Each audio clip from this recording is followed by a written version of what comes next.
Sir నమస్కారం sir. నమస్తే. Sir ఏపీలో మరి ఎన్నికల ప్రచారాలైతే ముగిసిపోయాయి. అయితే ఎన్నికల ప్రచారాలు స్టార్ట్ అయినప్పుడు మనం చూసుకుంటే కొంతమంది వ్యక్తులు టీడీపీ పార్టీకి వ్యతిరేకంగా చాలా గట్టిగా మాట్లాడారు.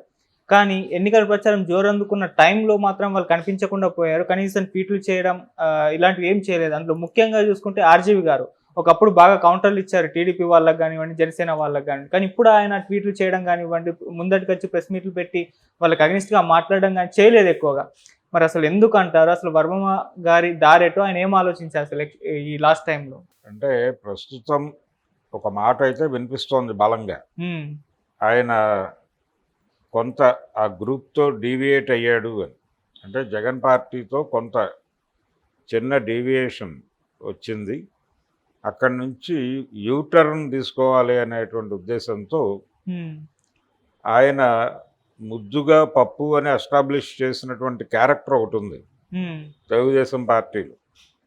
అంటే దాదాపు గత ఎన్నికల్లో కూడా ఆయన యాంటీ టీడీపీగానే ఉన్నాడు. అవును. ఆయన తీసినటువంటి సినిమా అది ఎన్టీఆర్, లక్ష్మీస్ ఎన్టీఆర్ అనే సినిమా అక్కడ రిలీజ్ కాకుండా ఆపారు. హ్మ్. అప్పటి నుంచి మొదలైంది అనుకుంటే వివాదం. నిజానికి తెలుగుదేశం పార్టీతో అతనికి రియల్ రిఫ్ట్ ఎప్పుడు మొదలైందంటే ఎన్టీఆర్ బయోపిక్ తీయాలి అనే ఆలోచన బాలకృష్ణకు వచ్చినప్పుడు వాళ్ళ మదిలో ఉన్న మొదటి డైరెక్టరు రామ్ గోపాల్ వర్మ గారే. ఆయనతో మాట్లాడారు. ఓ పాట వచ్చింది బయటికి, జై ఎన్టీఆర్ అని.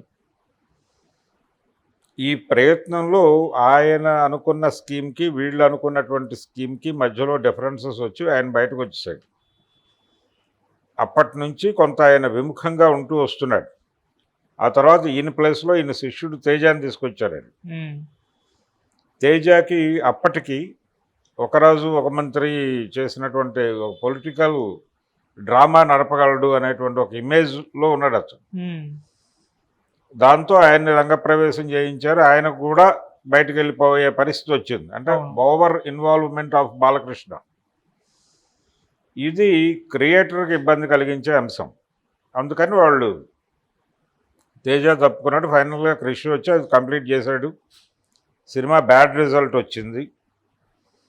ఈ ప్రాసెస్లో వర్మ గారు వాళ్ళ మీద సెటైర్లు వేయటం అనే ప్రోగ్రాంలో ఎంటర్ అయ్యాడు ఆయన. అంటే జగన్మోహన్ రెడ్డి పార్టీతో ప్రయాణం కాదు ఆయనది. వీళ్ళ మీద వీళ్ళతో జరిగినటువంటి ప్రయాణంలో వచ్చినటువంటి అనుభవాల రీత్యా రోజువారీ చదివేటువంటి వార్తలు, వినేటువంటి వార్తలు, వీటి నుంచి కనిపిస్తున్న వాస్తవాలు, వీటి నుంచి వచ్చినటువంటి జ్ఞానంతో మాట్లాడే ప్రయత్నం చేశాడు ఆయన ప్రారంభ దినాల్లో. అంతకుమించి ఆయన ఏదో పుట్టు తెలుగుదేశం వ్యతిరేక ఏం కాదు. ఈ ప్రాసెస్లో ఆయన పవన్ కళ్యాణ్ మీద కూడా సెటైర్లు వేశాడు. పవన్ కళ్యాణ్ మీద సెటైర్లు వేయటానికి ప్రధానమైన కారణం ఏంటంటే ఆయన చెప్పేది ఒకటి, చేసేది ఒకటిగా మనకు స్పష్టంగా కనిపిస్తుంది తెర మీద. అంటే వర్మ గారి మాటల్లోనే చెప్పాలంటే ఒక బలమైనటువంటి నిజాయితీ లేమి కనిపిస్తుంది. ఆయన డోస్టోవస్కీ, నేరము శిక్ష ఇవన్నీ చదివాను, కుప్రిన్, గొగోల్, షెకోవ్, టాల్స్టాయ్ ఇవన్నీ చదివేశాను నేనని చెప్తూ ఉంటాడు ఆయన. నేను కనిపిస్తున్న నేను కాదు, నేను వేరే అని చెప్తాడు పవన్ కళ్యాణ్ గారు. నా ఆలోచన పిఠాపురం గురించి కాదు, ప్రపంచం గురించి, ప్రపంచం పడుతున్న బాధల గురించి అన్న లెవెల్లో వెళ్తాడు ఆయన. కానీ ఇక్కడ ప్రజలకి ప్రధానంగా ఎవరైతే హామ్ చేస్తున్నారో వాళ్ళతో ప్రయాణం చేస్తాడు. నరేంద్ర మోడీ, ఎన్డీఏ ఈ దేశానికి చేసిన నష్టం గురించి ఆయన ఏ రోజున మాట్లాడలేదు. రెండవది వాళ్ళు మాట్లాడుతున్న భావాలకి భిన్నమైనటువంటి భావాలు మాట్లాడుతూ వాళ్ళతో ప్రయాణం చేస్తాడు ఆయన. నరేంద్ర మోడీని నడిపిస్తున్నటువంటి సంఘ్ పరివార్ అభిప్రాయాలకు భిన్నమైనటువంటి అభిప్రాయాలు తరచూ మాట్లాడుతూ ఉంటాడు ఆయన. మాట్లాడుతూ సడన్గా వాళ్ళతో ప్రయాణం చేసే ప్రయత్నం చేస్తాడు. ఇది ఒక డ్యూయల్ పర్సనాలిటీగా అనిపిస్తుంది పవన్ కళ్యాణ్లో. మాట్లాడేటప్పుడు నిజాయితీగానే మాట్లాడతాడు, కానీ చేసేటప్పుడు కూడా అంతే నిజాయితీతో అవతల కౌంటర్లోకి వెళ్ళి పనిచేస్తాడు ఆయన. ఇది ఈ నిజాయితీ లేమి గురించి ఆయన తరచూ మాట్లాడుతూ ఉంటాడు. రామ్ గోపాల్ వర్మ. అంటే ఆయనకు ఒక కామెడీ కనిపించింది. ఎప్పుడైతే డ్యూయల్ మెంటాలిటీ కనిపించిందో అక్కడ ఒక మంచి సెటైర్ వేయచ్చు అనేది ఈయనకు అనిపించిన విషయం. వర్మ గారు మంచి హాస్యప్రియుడు. అలా ఆయన మంచి కామెడీ చేయగలడు. మనకి క్షణక్షణం సినిమాలోనే ఆ విషయం అర్థం చేయించాడు ఆయన. ఈ క్రమంలో తన అభిప్రాయాలు మాట్లాడటం మొదలు పెట్టాడు. తర్వాత తీశాడు. కమ్మరాజ్యంలో కడప రెడ్లు సినిమా తీశాడు లక్ష్మీ ఎన్టీఆర్ తర్వాత. అందులో ఆయన మొదటిసారిగా పప్పు అనేటువంటి ఇది ఎస్టాబ్లిష్ చేశాడు. ఈ క్రమంలో ఆయన మీద తెలుగుదేశం పార్టీ కక్ష పెంచుకుంది. మరీ పర్సనల్ లెవెల్లోకి వచ్చి టార్గెట్ చేస్తున్నాడు ఇతను అని. ఈ క్రమంలోనే ఇప్పుడు ఆయన్ని ఇవన్నీ నడుస్తున్నటువంటి క్రమంలో ఆటోమేటిక్గా శత్రువు మిత్రుడయ్యాడు అన్నట్టు ఈయన వర్మ క్యాంపుగా ఐడెంటిఫై అవ్వడం మొదలయ్యింది. ఆయన ఆ క్యాంపులోకి చాలా సన్నిహితంగా వెళ్ళాడు అనే అభిప్రాయం కూడా బయటకు వచ్చింది. ఆయన డెన్ పెట్టాడు, ఆర్జీవీ డెన్ నిర్వహణ వ్యవహారాల్లో వైసీపీ ఇచ్చిన డబ్బులు ఉన్నాయి అనే మాట కూడా బలంగా విన్నాం మనం. డబ్బులు ఉన్నాయా లేదా అనేది పక్కన పెట్టేస్తే ఆయన 2 సినిమాలు తీశాడు, వ్యూహం, శపథం అని. ఆ 2 సినిమాలు తెలుగుదేశం పార్టీని టార్గెట్ చేసి తోలు తీసేసే లెవెల్లో పవన్ కళ్యాణ్ని కూడా, చంద్రబాబు, లోకేష్, పవన్ కళ్యాణ్ ముగ్గురిని టార్గెట్ చేస్తూ తీసిన సినిమాలు అవి. జగన్ని కొంచెం ప్రమోట్ చేస్తూ తీసిన సినిమాలు.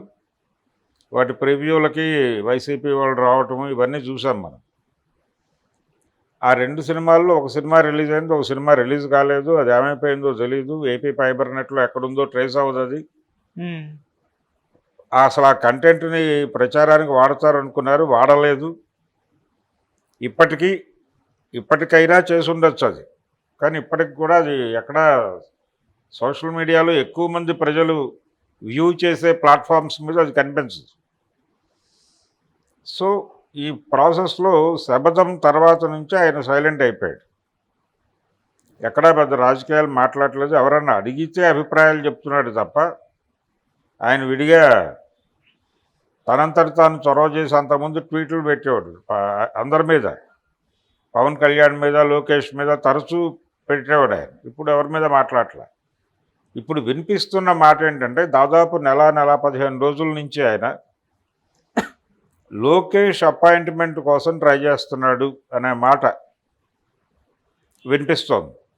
దానికి రకరకాల వ్యక్తులను ఆయన చూస్ చేసుకుంటున్నాడు.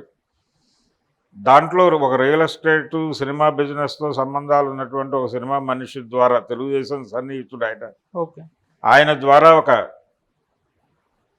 లింక్ ఏర్పాటు చేసుకునే ప్రయత్నం చేస్తున్నాడు అనేది వినిపిస్తున్న మాట. దీనిలో ఎంతవరకు నిజాలు ఉన్నాయని పక్కన పెట్టేస్తే బయట బాగా సర్క్యులేట్ అవుతున్నటువంటి మాట ఇది.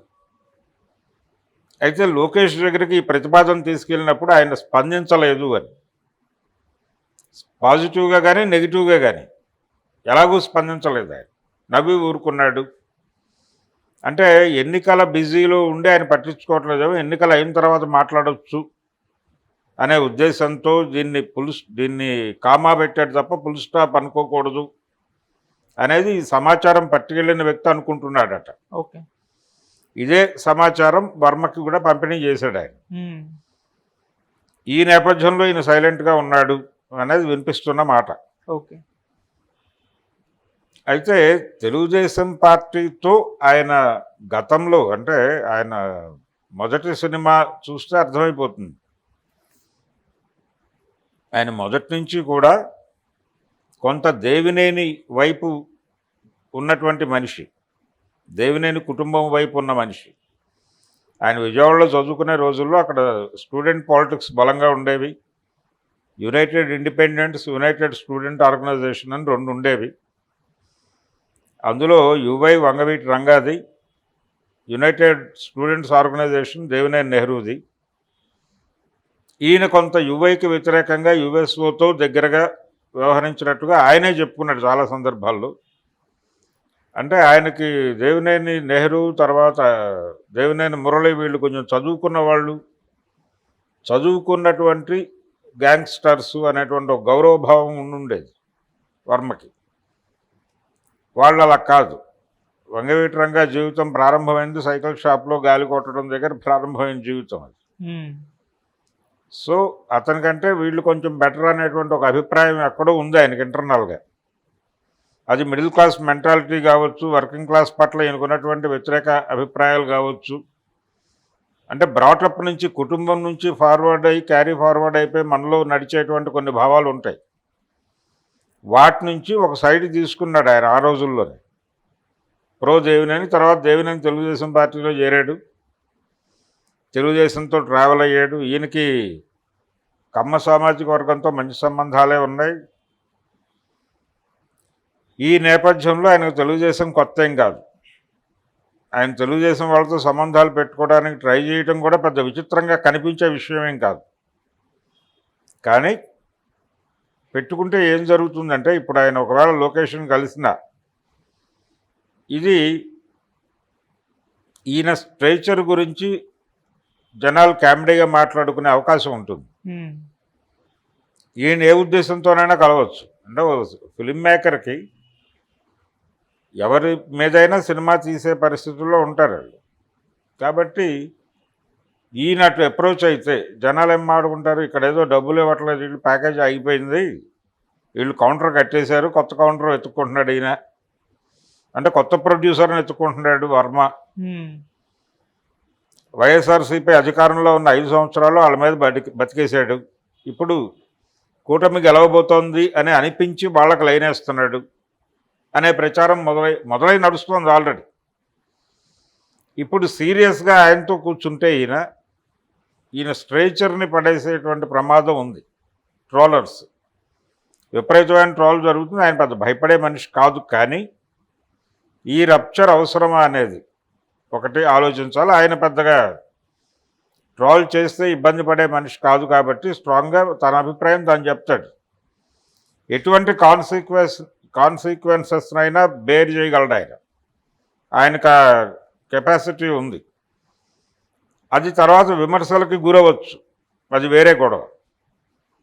కానీ తను అనుకున్న పద్ధతిలో వెళ్ళిపోతాడు, ఎటువంటి మొహమాటం లేకుండా. ఆయన లొకేషన్ కలవచ్చు బహుశా.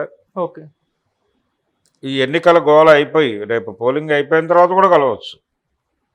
ఫర్దర్గా మనం కలిసి పనిచేద్దామని కూడా అనొచ్చు. దాన్ని తప్పని ఆయన అనుకోడు. నిన్నటిదాకా తిట్టాం కదా అని అనుకోడు. ఇప్పటికీ అవే అభిప్రాయాలు ఉన్నాయి, నాకు క్యారీ ఫార్వర్డ్ అవుతున్నాయి. ఈ ప్రాసెస్లో అవతల వాళ్ళు